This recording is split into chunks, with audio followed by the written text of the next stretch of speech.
E se eu te dissesse que existem pessoas que viram algo que não deveriam, algo tão perturbador, tão fora da nossa compreensão da realidade, que a simples testemunha se tornou uma sentença? Hoje, vamos mergulhar de cabeça em 10 histórias de desaparecimentos que começaram com um relato assustador. Não são lendas urbanas ou contos de fogueira. Cada caso que vou apresentar é real, documentado e, o mais arrepiante, permanece sem solução até hoje. Prepare-se, porque estas não são apenas histórias de pessoas que sumiram. São crônicas de indivíduos que tocaram no véu da realidade e talvez foram puxados para o outro lado por isso. A linha que conecta todos esses casos é um mistério quase palpável.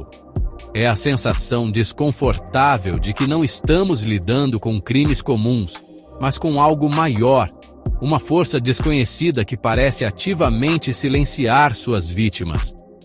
Por que alguém abandonaria tudo? Família, amigos, futuro, sem deixar rastros? O que eles viram ou descobriram que foi tão perigoso a ponto de selar seus destinos? As respostas, se é que existem, estão enterradas com eles, em algum lugar entre o que sabemos e o que tememos. Peço que você fique comigo até o final. Cada história é uma peça de um quebra-cabeça muito maior e mais sombrio. Vamos analisar as evidências, os últimos momentos, os relatos bizarros que precederam o silêncio.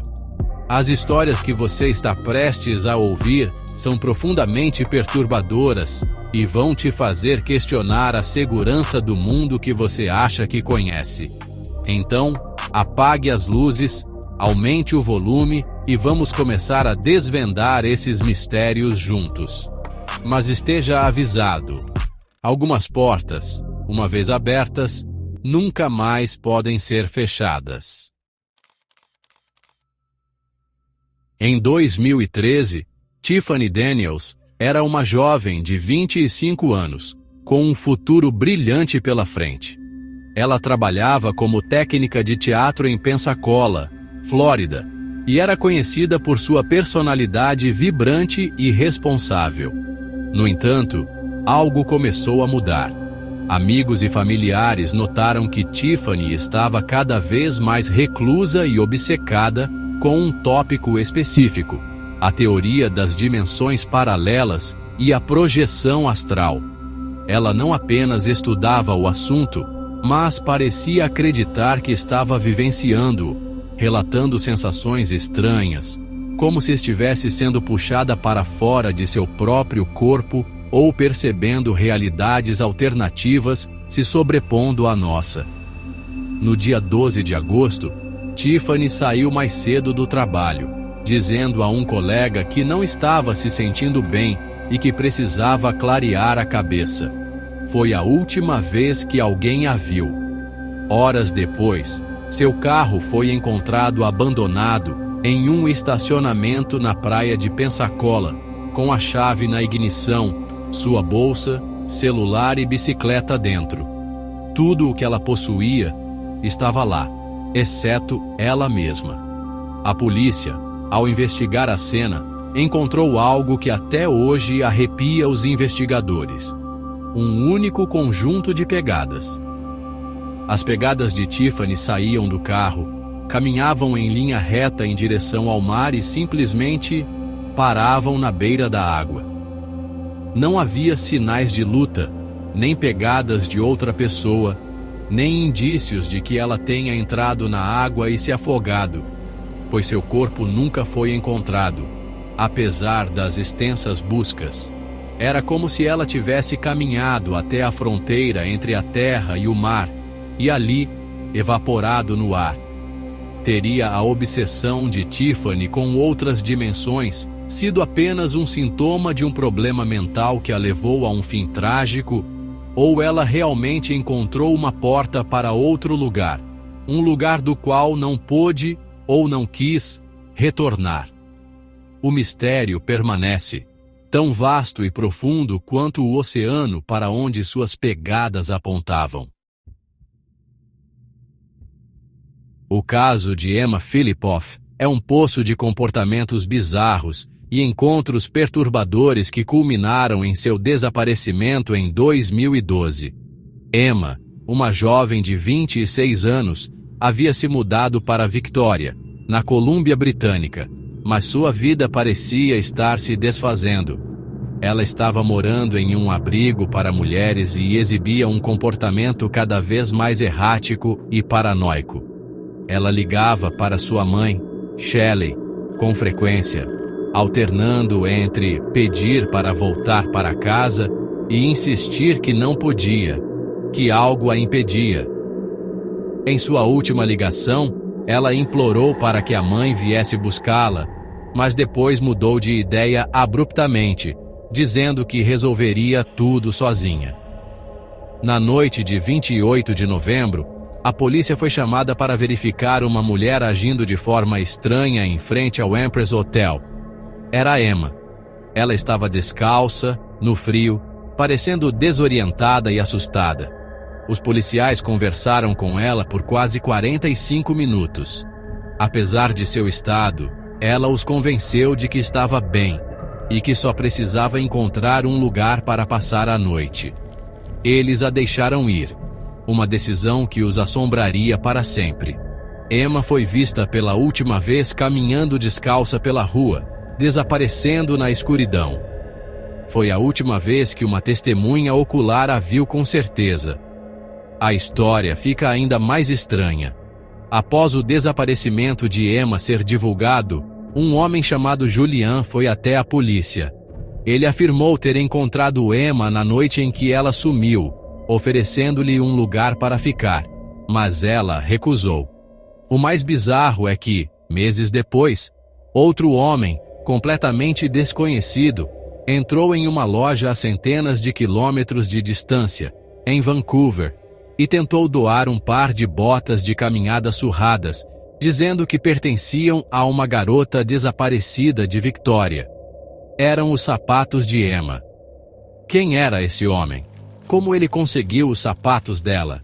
A polícia nunca o identificou, e ele se tornou mais um fantasma em uma história já repleta de sombras.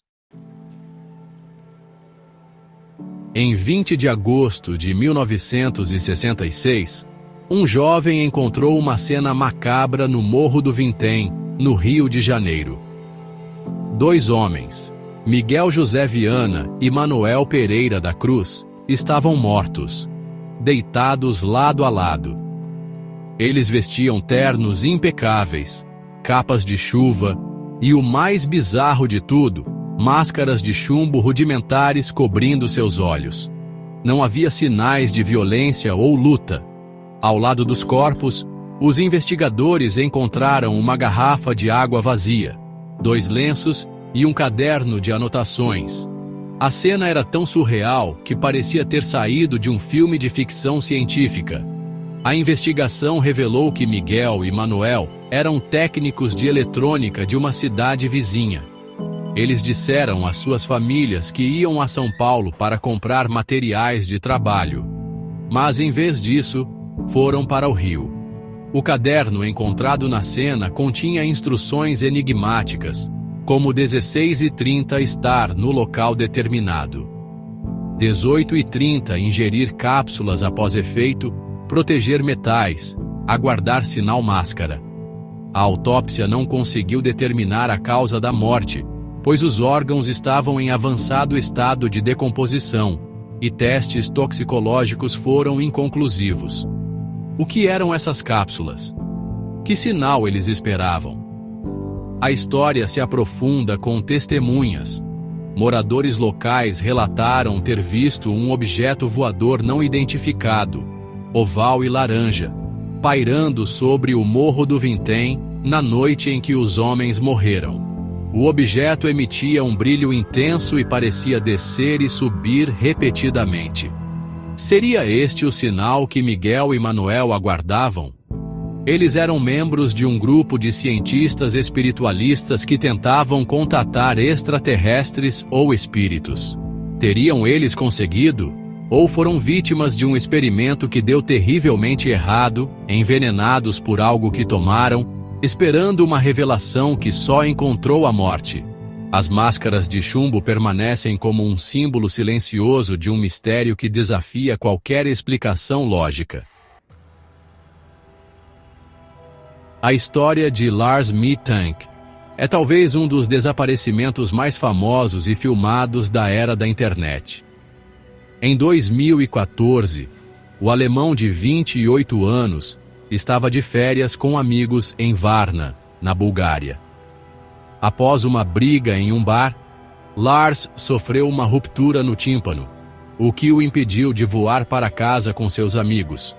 Sozinho e ferido, seu comportamento começou a se deteriorar rapidamente. Ele ligou para sua mãe, sussurrando, dizendo que estava sendo seguido por 4 homens que queriam matá-lo e que ele havia se escondido. Ele parecia estar em um estado de paranoia extrema e pânico. No dia em que deveria pegar um novo voo, Lars foi ao aeroporto de Varna. Câmeras de segurança o capturaram andando nervosamente pelos corredores. Ele entrou no consultório do médico do aeroporto para um último check-up. Lá dentro, algo o assustou terrivelmente. De repente, sem qualquer provocação aparente, ele gritou: "Eu não quero morrer aqui." Levantou-se e saiu correndo do consultório, deixando para trás toda a sua bagagem, carteira, passaporte e celular. Ele correu como se sua vida dependesse disso, atravessando o terminal principal do aeroporto. As câmeras de segurança capturaram sua fuga desesperada. Ele correu para fora do prédio, pulou uma cerca de arame farpado de quase 2,5 metros de altura e desapareceu em um denso campo de girassóis ao lado do aeroporto. Foi a última vez que alguém o viu. O que aconteceu no consultório médico que o aterrorizou tanto? Quem eram os homens que ele acreditava que o perseguiam? Seria um surto psicótico induzido por uma concussão da briga? Ou ele realmente tropeçou em algo perigoso nas suas últimas horas na Bulgária? Lars Mittank correu para a floresta e, ao fazê-lo, correu para fora da nossa realidade, deixando para trás apenas um vídeo assustador e 1 milhão de perguntas. Andrew Gosden era, por todas as contas, um jovem excepcionalmente brilhante. Aos 14 anos, em 2007, ele estava no topo de sua turma, cotado para estudar em Cambridge, e tinha um histórico escolar perfeito. No entanto, em 14 de setembro, ele fez algo completamente fora de seu personagem. Ele faltou à escola pela primeira vez na vida, retirou 200 libras de sua conta bancária, arrumou uma pequena bolsa e pegou um trem de sua cidade natal, Doncaster, para Londres, comprando apenas uma passagem de ida.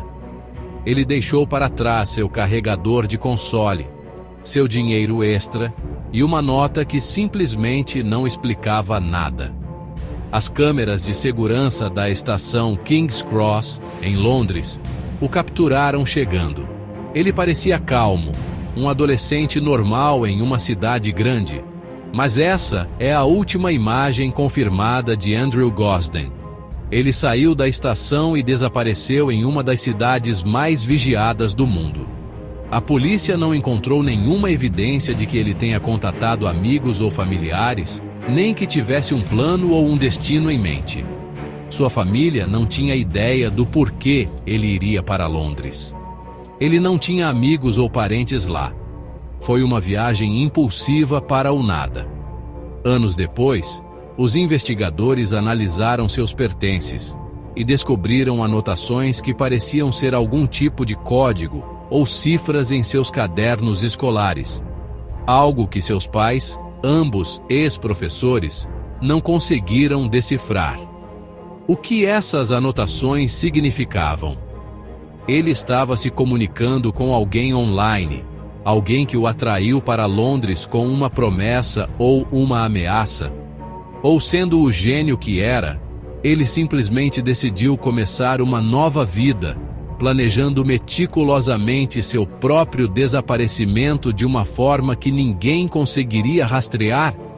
A imagem de Andrew saindo da estação de King's Cross é um lembrete assustador de como alguém pode simplesmente sair do mapa, mesmo sob o olhar de 1000 câmeras.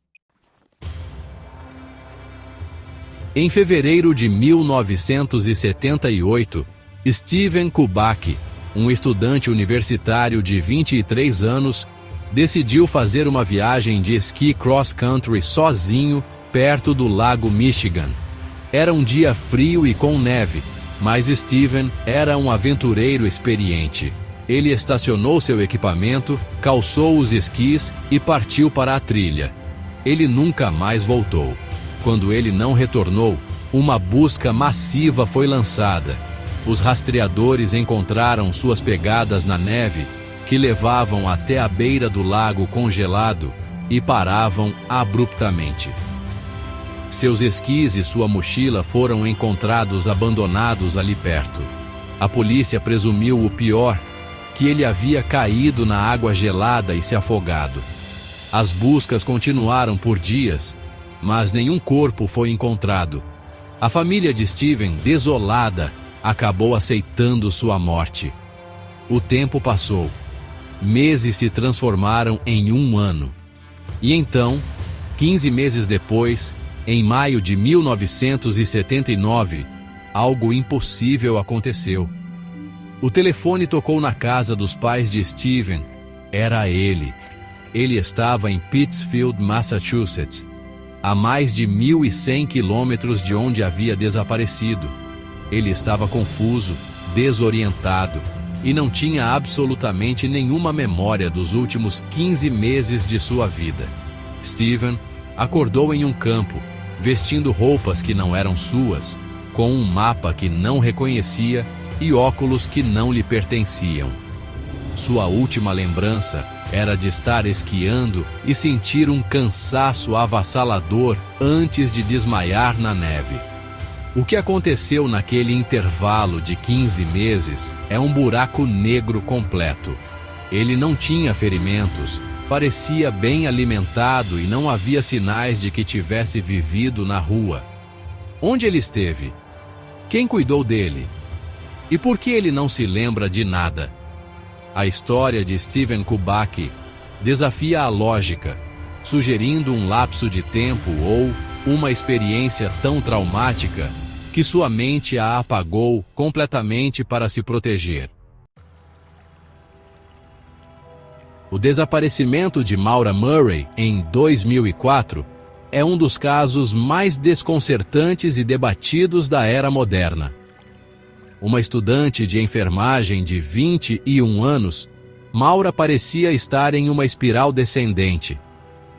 Na semana anterior ao seu sumiço, ela teve um colapso emocional no trabalho, se envolveu em um acidente de carro com o veículo de seu pai e começou a mentir para seus professores e empregadores, alegando uma morte na família para justificar sua ausência.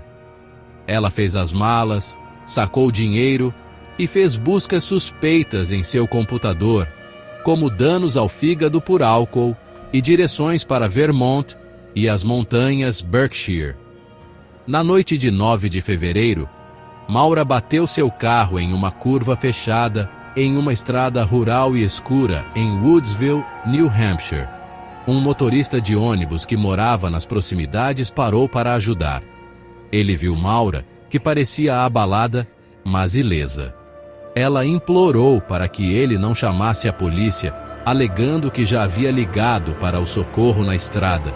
O motorista, desconfiado, ligou para a polícia mesmo assim. Quando a viatura chegou, menos de 10 minutos depois, a cena era bizarra. O carro estava lá, trancado, com um pano enfiado no escapamento. Mas Maura havia desaparecido. Nenhum vestígio dela foi encontrado. Cães farejadores perderam seu rastro a cerca de 30 metros do carro, sugerindo que ela entrou em outro veículo. Mas de quem? Não havia pegadas na neve, exceto as dela e as do policial.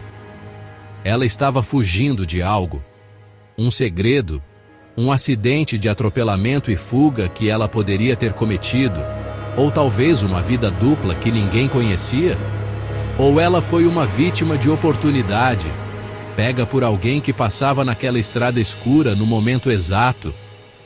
As mentiras, o comportamento estranho e o desaparecimento súbito transformaram o caso de Maura Murray em um labirinto de teorias sem saída.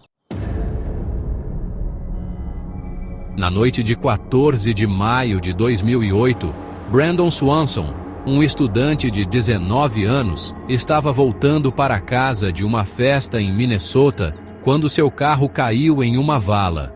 Ele não se feriu e ligou para seus pais pedindo ajuda. Brandon disse que estava perto da cidade de Lindy e que podia ver as luzes da cidade.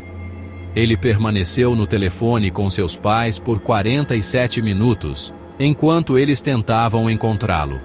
Durante a ligação, Brandon descrevia o que via, andando por campos e seguindo cercas, tentando chegar às luzes que enxergava à distância. Mas a conversa, no entanto, tomou um rumo aterrorizante. Brandon, que estava calmo, de repente ficou agitado. Ele começou a xingar e parecia estar com pressa. Seus pais podiam ouvir o som de mato sendo esmagado e o barulho de água corrente. Ele mencionou que estava passando por um riacho. De repente, no meio de uma frase, Brandon soltou um grito agudo. "Oh, merda!" ele exclamou. E então, a linha ficou muda. A ligação foi cortada.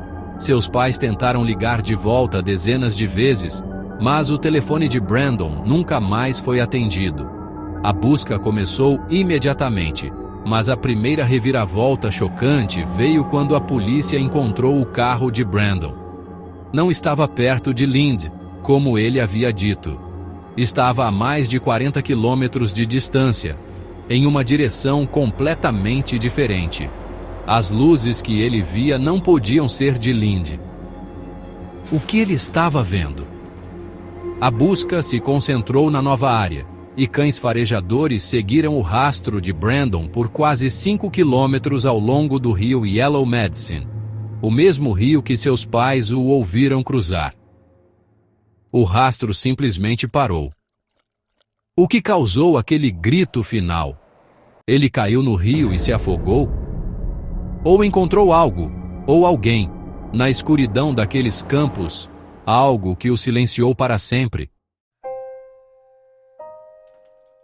O caso de Elisa Lam é um dos mais assustadores e virais da história da internet, principalmente por causa de um vídeo. Em 2013, a estudante canadense de 21 anos estava viajando sozinha pela costa oeste dos Estados Unidos e se hospedou no Cecil Hotel em Los Angeles, um lugar com um passado sombrio e violento. Elisa, que sofria de transtorno bipolar, mantinha contato diário com sua família. Quando as ligações pararam, ela foi dada como desaparecida.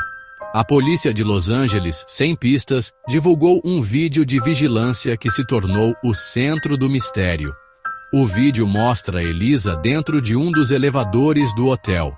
Seu comportamento é profundamente perturbador.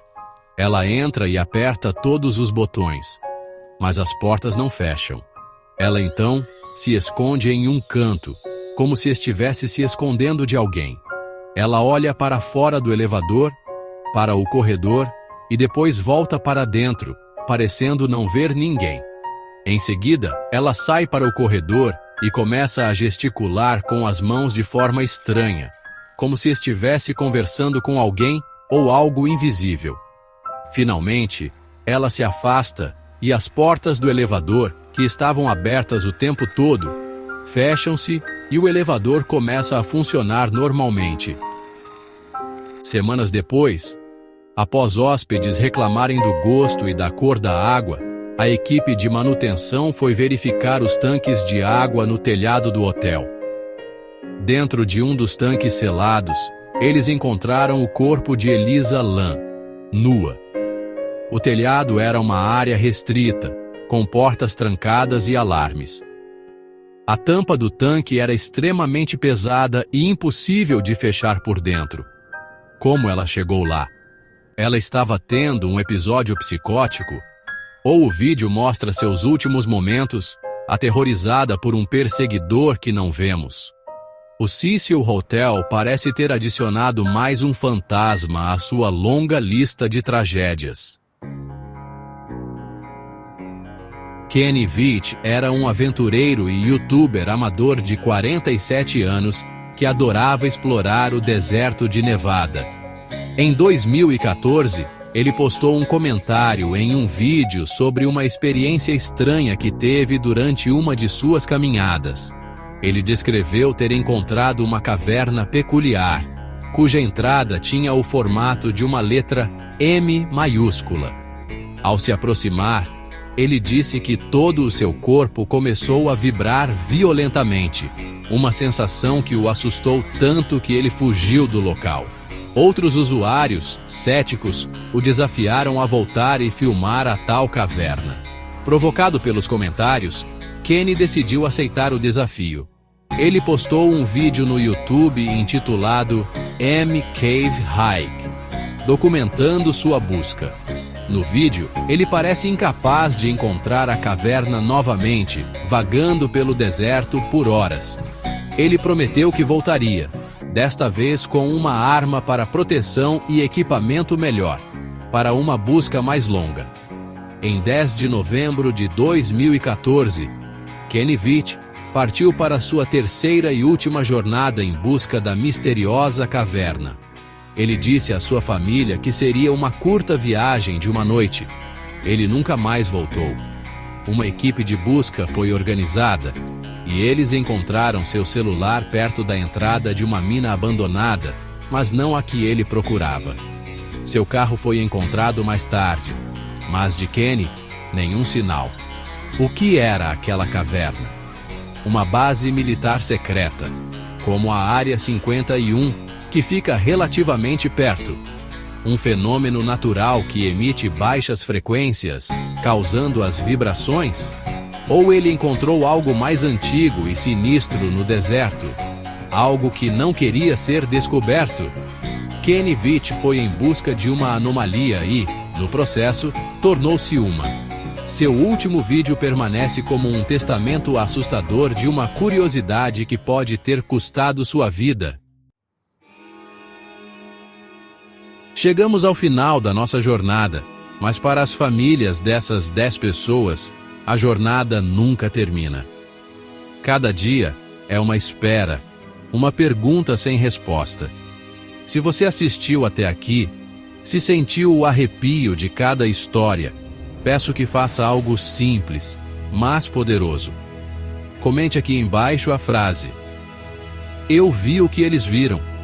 Não é apenas um comentário, é um ato de reconhecimento, uma forma de manter a memória dessas pessoas viva e de mostrar ao algoritmo que essas histórias importam. Ao fazer isso, você ajuda este vídeo a alcançar mais pessoas. E quem sabe, talvez ele chegue a alguém que tenha uma pista, por menor que seja. Ou talvez, e essa é uma ideia assustadora, ele chegue a alguém que esteja sentindo a mesma coisa que Tiffany, Lars ou Kenny sentiram. Alguém que esteja à beira de um precipício invisível, prestes a testemunhar algo que não deveria. Talvez, ao ver que não estão sozinhos nesses sentimentos, eles façam uma escolha diferente. Talvez possamos evitar que outra pessoa se torne apenas mais um arquivo de caso não resolvido. Então, o que conecta tudo isso? É apenas uma série de coincidências trágicas? Um surto coletivo de paranoia e doença mental que se manifesta de formas estranhamente semelhantes? Ou há algo mais? Algo à espreita nas sombras da nossa realidade, nos desertos desolados, nas estradas escuras e até mesmo nos elevadores de hotéis.